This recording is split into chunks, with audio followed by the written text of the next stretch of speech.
Hello, welcome to another episode of the show, Personality Guest of the Week, on our YouTube channel, Personality and Events TV. My name is Eniola Adesuga. Today, I have another personality on this show, a man of impeccable character, a politician par excellence. Please do join me as I welcome on the show today, the no other person, Honorable Garba Datti Muhammad. I know I've not really done justice to your personality. Who is Honorable Garba Datti Muhammad? I was born in Zaria, attended primary school in Zaria, Marmara Early Primary School. From there, I proceeded to Abdulaziz Atta Memorial College, then in Kwara State, now in Kogi State, in Okene, in a program that time they called Barewa Exchange Program. We were taken there as student of exchange program in 1975. So after Okene, I was at Katsina College of Arts, Science and Technology, Zaria. I did IJMB there. Then I worked for 2 years. I was at Bayero University, where I graduated in 1987. I read geography. Then after that, I served in the present, that is a Federal College of Education in Yola. Then coming back, I was at BUK again for postgraduate diploma in management in 1992. Then after that, I was at Ahmadu Bello University, where I obtained Masters of International Affairs and Diplomacy. I also attended some courses outside this country, like scenario planning in Oxford at Said Business School, in Oxford University, London. Then understanding congregational operation in Brookings Institution in Washington, D.C. Then after that, I also attended another course, decision-making strategy at Boots Business School in Chicago, Illinois, United States of America. That's the educational aspect. I worked initially as a classroom teacher, then also worked as town planning officer, Sabongari local government, assistant lecturer, Nigerian Defense Academy, Kaduna. Later, I worked with Obasanjo's company, which they call Premier Seed, initially Pioneer Seed in Zaria, as the national sales manager. From there, I ventured into politics in 2002. I contested and won election into the State Assembly, which I served from 2003 to 2007. I served as a minority whip. Then after that, subsequently, I contested 4 times in the House of Reps, which I was successful.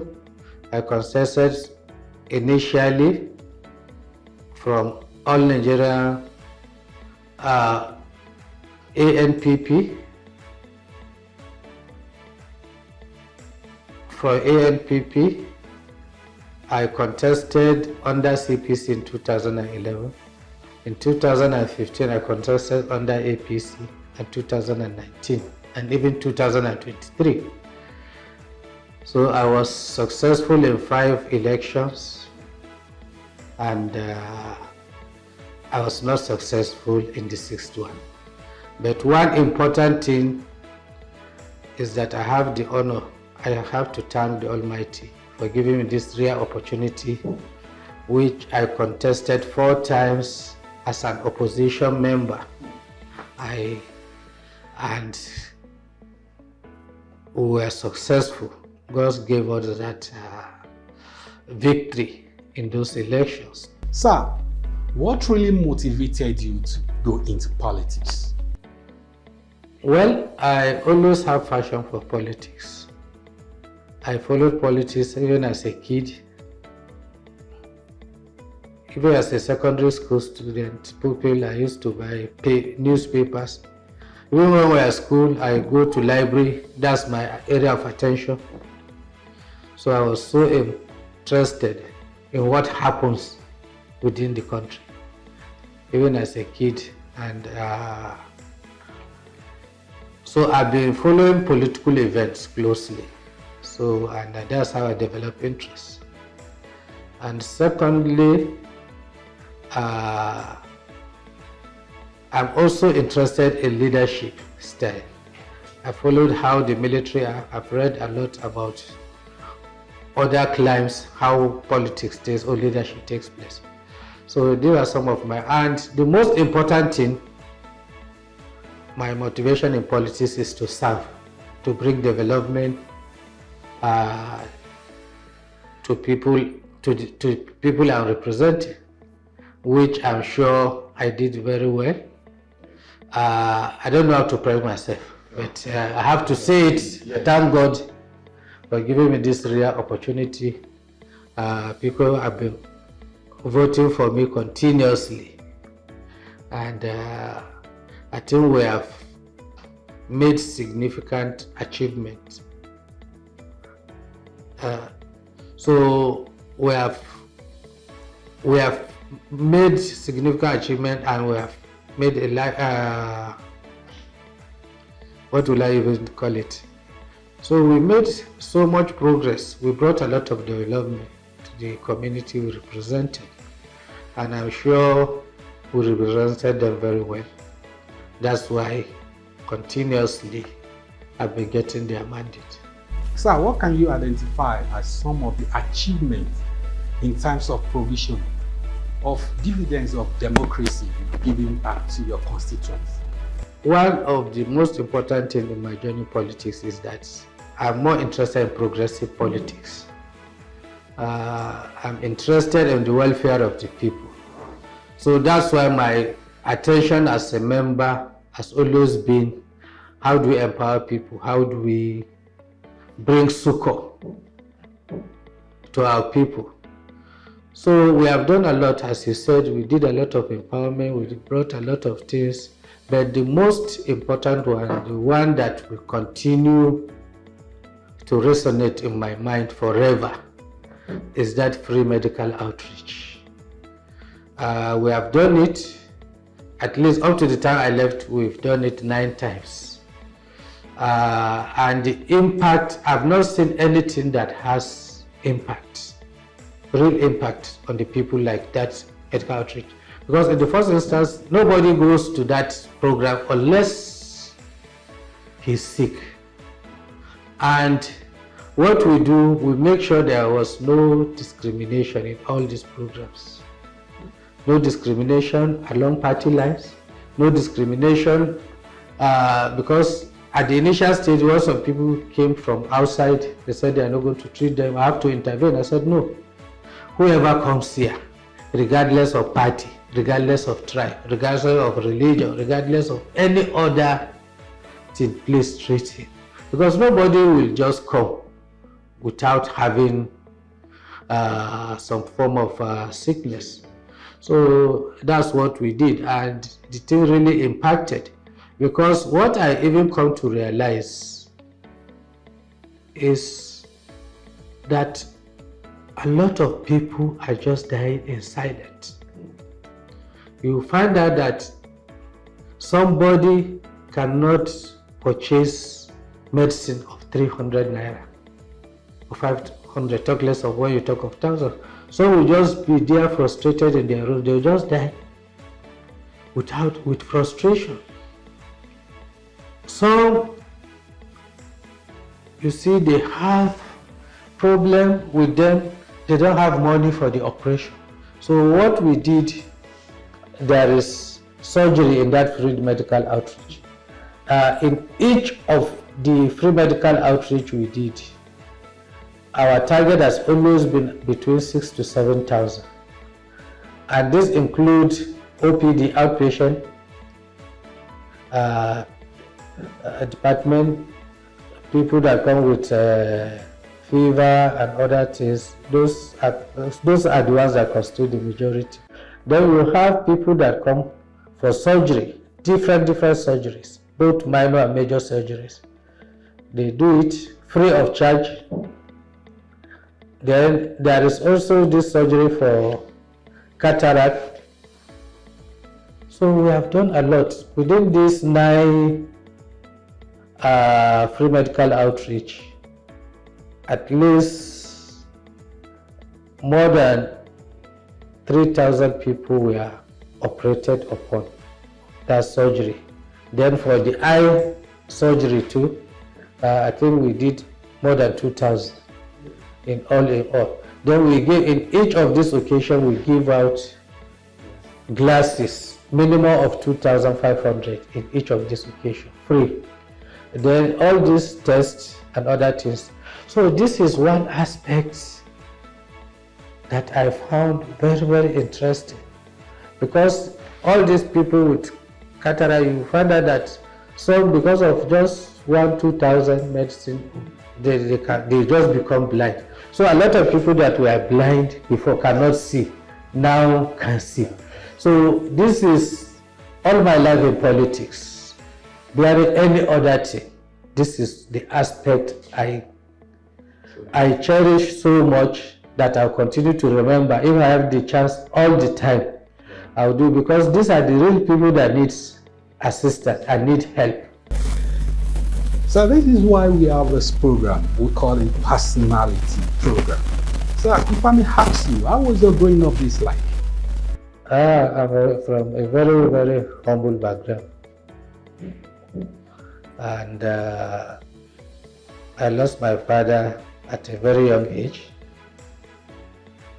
precisely in 1976.